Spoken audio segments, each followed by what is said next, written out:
Mesdames, Messieurs, bonsoir. Merci à l'association CASA pour son invitation. Alors, lorsque Bénédicte Fichet m'a contacté suite à une demande exprimée par le père de Villefranche, mon cher Henri, que je remercie, et quand j'ai répondu par l'affirmative, je me suis dit, eh bien, à la Véronnais que je suis, s'est posé cette question, CASA, qu'est-ce quoi? Eh bien, je suis allé voir le site internet, et sur la page d'accueil du site CASA, c'est une photo du chevet de l'abbatiale de Conques. Donc, les choses déjà commençaient bien. L'accueil dans les sites artistiques, quelle noble mission, quelle nécessaire mission, quelle difficile mission. Donc, je continue à lire la page du site. Excusez-moi, je vais relire une définition qui est sur le site, mais elle est importante. CASA se donne pour tâche de faire visiter les édifices religieux de manière telle que chaque visiteur trouve dans son guide un ami et découvre dans l'édifice qu'il visite avec lui ces trois dimensions historiques, artistiques et spirituelles. Eh bien, chers amis, si j'osais, je dirais que nous faisons presque le même métier. Mon métier de scénariste, metteur en scène et directeur artistique, je vous expliquerai pourquoi je tiens à la formulation des trois termes, et votre mission bénévole d'amis compétents, eh bien, comporte nombre de points communs. Je me suis fixé il faut que je regarde l'heure parce que j'ai la fâcheuse tendance de dépasser largement. Je me suis fixé comme une devise un petit peu dans mon métier, qui est ce que je vous propose, révéler, raconter, magnifier. Magnifier en racontant pour révéler. Vous allez voir qu'on retrouve votre mission. Dit autrement, par rapport à mon métier, le scénariste, il a plutôt un rapport avec l'histoire, l'historique. Le metteur en scène, il rend réel, c'est plutôt l'artistique, ce qui se présente à l'oreille ou au regard. Le directeur artistique, plutôt le spirituel, puisqu'il est chargé de veiller à l'harmonie entre le scénario initial, ce qu'il pense, enfin l'essentiel, et la mise en forme. Encore quelques points qui nous rapprochent. Vous accueillez des spectateurs, moi j'accueille vous accueillez des visiteurs, moi j'accueille des spectateurs, visiteurs aussi. Dans votre visite, comme moi pour l'un de mes spectacles, il y a un début et une fin, un commencement et une fin, un alpha et un oméga, j'oserais dire. Ce qui nous rassemble, eh bien, c'est dans l'objet de votre association. J'entends moi la phrase d'Antoine de Saint-Exupéry, « Aimer, ce n'est pas se regarder l'un l'autre, c'est regarder ensemble dans la même direction ».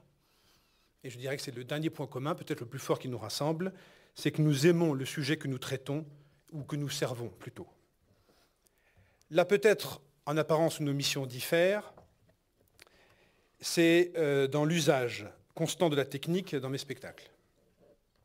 Aujourd'hui, nous nous interrogeons sur la médiation, l'aide apportée ou non, d'ailleurs, par la technique. Et là, il faut tout de suite préciser, je parlerai plutôt des moyens techniques, parce que la technique, elle est noble en soi. C'est la technique du tailleur de pierre. S'il ne maîtrise pas la technique de son art, il sera incapable de sculpter la pierre et donc de présenter une œuvre présentable.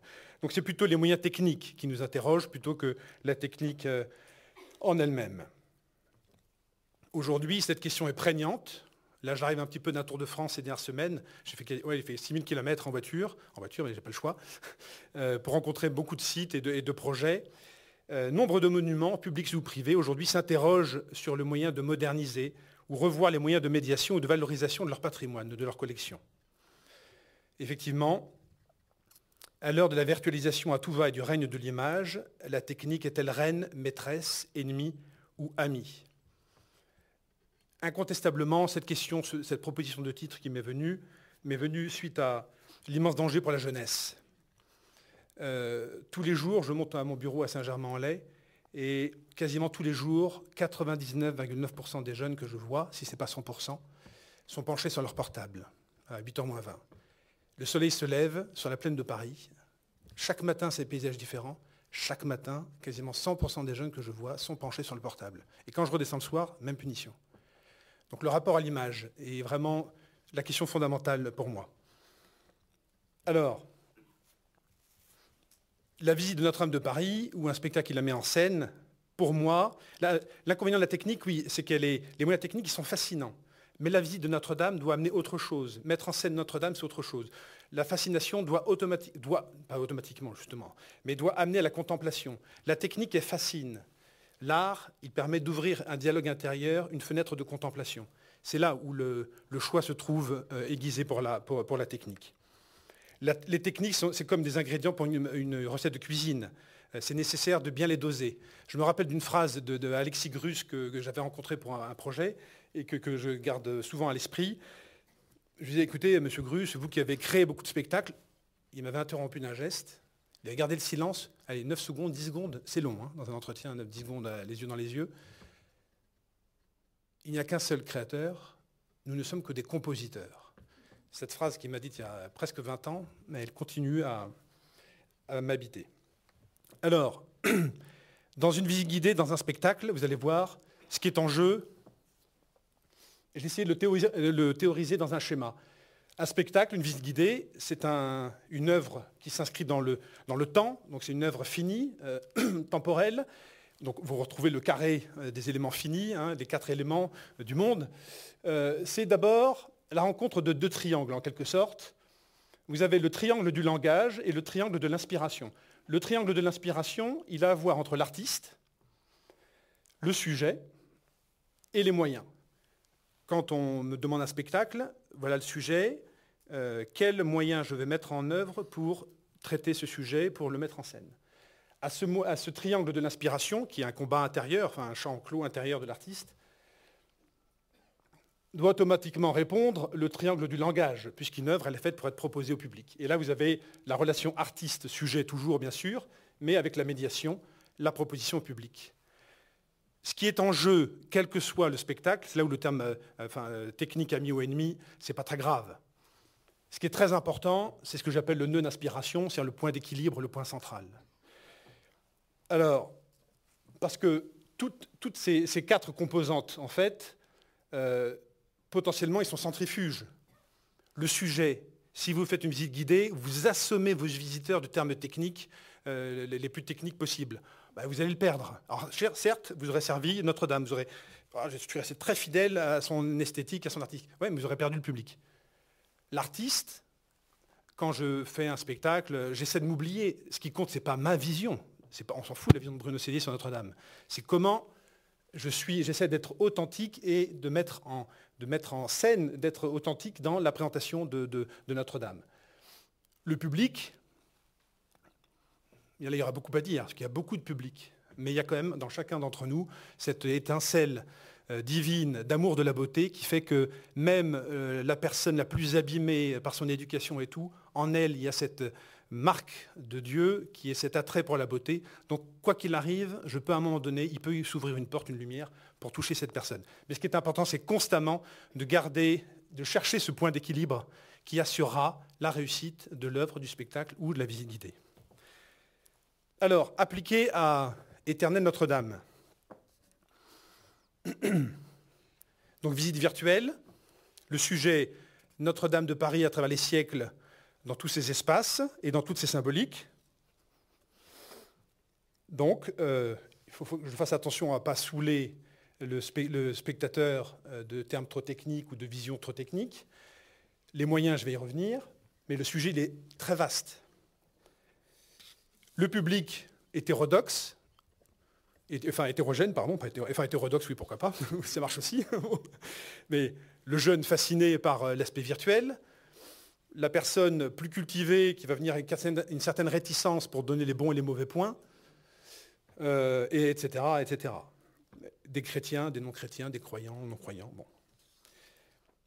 Les moyens, alors là, on est dans quelque chose de très intéressant pour la visite virtuelle, c'est qu'on est à l'extrémité aujourd'hui de ce que peuvent proposer les moyens techniques.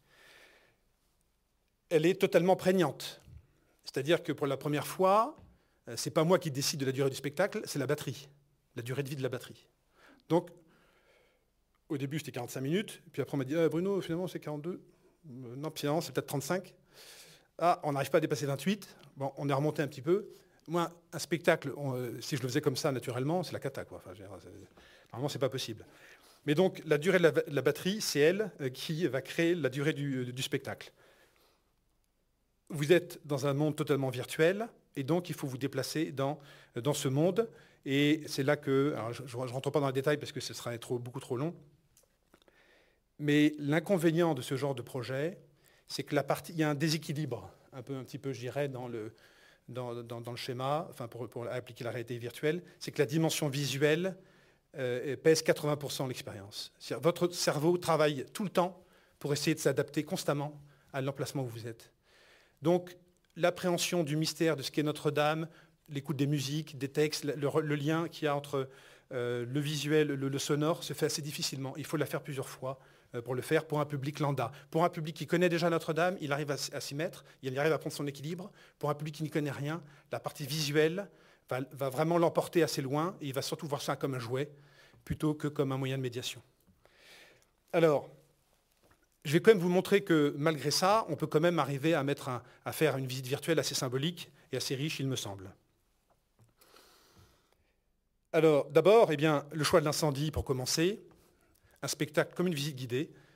Au début, il faut capter, dans le sens positif du terme, l'attention du public. Le replonger dans cet événement dramatique d'avril 2019, c'est le moyen aussi de le saisir, et c'est aussi le moyen de le mettre en face d'une réalité fondamentale. Est-ce que vous, moi, n'avons pas fait de Notre-Dame pendant des années une forme, alors pas vous, mais la majorité du public qui passe devant, une forme de décor d'habitude. On s'est habitué, on passe le matin, il est là, très bien. Bon. Alors que c'est quelque chose d'absolument fondamental dans la vie, certes de notre pays, mais même dans ce qu'elle représente dans la vie de chaque jour. Donc le choc de l'incendie. Je pourrais détailler sur l'importance de l'introduction, mais pareil, ce serait trop long. Mais c'est capital une introduction dans un spectacle ou une visite guidée. C'est capital, capital, capital. Ensuite, on commence dans une rue, espace fermé, temporel, on ne voit pas Notre-Dame, c'est la nuit. Je vais à la fin du parcours, on est de jour, parvis lumineux, et les grandes portes de Notre-Dame s'ouvrent dans la lumière. On passe de l'obscurité à la lumière. Ensuite, eh bien, on approche, on rencontre Guillaume d'Auvergne, qui, pareil, constamment, grâce notamment avec les entretiens avec le père de Villefranche, le père de Rouen, constamment dans la visite, il y a cet aller-retour constant entre spirituel et temporel. Toujours là où on croirait qu'on peut rester sur le temporel, hop, il y a une dimension spirituelle. Guillaume d'Auvergne, on le croise dans la rue, chantier de Notre-Dame, oui, moi je ne la verrai pas terminée, mais moi, de mon parcours personnel, de ma vie personnelle, qu'est-ce que je vais faire ? Et je dois la terminer correctement. Mais constamment, le défi était de faire ce va-et-vient sans perdre le spectateur. Bon, on s'approche de Notre-Dame. Le portail, alors capital, c'est là vraiment pour moi que le parcours commence. On commence au portail et à la fin du parcours, on finira par le portail, parce que le portail, comme ça a été dit ce matin, tout est dit. C'est un alpha, un oméga. C'est un début et une fin. Tout est résumé. Mais au début, eh bien, on va déjà avoir les portes qui s'ouvrent. Et à la fin, on a à nouveau les portes qui s'ouvrent avec la lumière pour montrer que chaque jour qui recommence, eh bien, c'est une boucle de salut, en quelque sorte, qu'il faut recommencer chaque fois qu'on pousse les portes de Notre-Dame ou dans notre vie personnelle. C'est la nuit, toujours. Alors l'importance du détail, je prends le temps un petit peu de détailler comme le portail et de l'enjeu, pour placer l'enjeu de ce qui se passe dans ce qu'est Notre-Dame. On rentre dans la nuit, donc on n'a pas la vision de la nef. Et puis petit à petit, donc on va aller du côté nord, côté du froid, donc avant l'avenue du Christ, l'Ancien Testament. Et puis petit à petit, on va sur le chantier. Qu'est-ce qu'on dit dans le chantier ? On affine les pierres, on taille les pierres. C'est la vie pour les visiteurs, pour les croyants. On est affiné, il faut accepter de se laisser sculpter par la grâce pour devenir de plus en plus fin et prendre notre place dans l'édifice. Quand on commence à avancer dans le chemin, dans la foi, dans l'amour, eh bien, on grimpe, on monte. Et en s'élevant, les choses s'affinent, comme pour Notre-Dame. Donc c'est ce qu'on dit, là au départ les contreforts lourds, et petit à petit, quand on s'élève, eh bien, les choses deviennent de plus en plus aériennes, de plus en plus fines, comme une âme. Et le fait de s'affiner, eh bien, la lumière prend plus de sens aussi. Et donc, on est capable de se mettre au milieu des vitraux et de comprendre l'organisation des trois roses, est, ouest et puis sud, et qui nous permettent d'aller directement au cœur du sanctuaire, puisqu'une fois qu'on a été au cœur, enfin qu'on a vu les trois roses, on va dans le cœur de la cathédrale.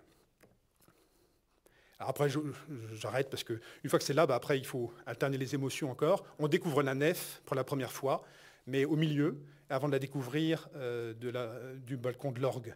Mais tout est pensé, c'est-à-dire qu'à chaque fois, il y a pour chacune des scènes, parce que le projet a beaucoup évolué en deux ans, il a fallu enlever beaucoup de choses, essayer de constamment garder l'équilibre Alors, il y a une scène qui est un peu plus pour le public. Quand on est sur les échafaudages, il faut un petit peu aussi, pour ceux qui veulent un peu de sensations fortes, hop, on va l'en mettre un petit peu à ce moment-là.